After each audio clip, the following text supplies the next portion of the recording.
سلام خدمت کاربران گرامی. در این جلسه چند تا مورد یک حرکتی رو با هم حل خواهیم کرد. هر کسی که بتونه این مسائل بهترین حرکتش رو حدس بزنه و حل کنه یک امتیاز به خودش بده. به نظر شما بهترین حرکت اینجا چیه؟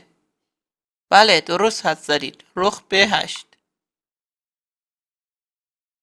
به نظر شما بهترین حرکت اینجا چیه؟ وزیر G7 یا وزیر H8؟ وزیر G7 بکنی با اسب در G7 وزیر ما رو میزنه. وزیر H8 چطور؟ وزیر H8 حرکت درسته و اینجا مات میشه. به نظر شما بهترین حرکت اینجا چیه؟ بله درست حدس زدی.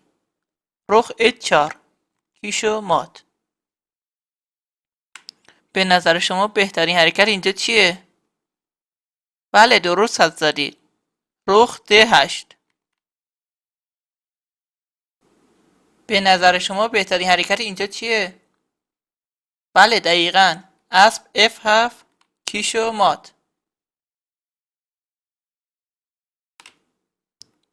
به نظر شما بهترین حرکت اینجا چیه؟ بله دقیقاً. پیاده B7 کیشو مات.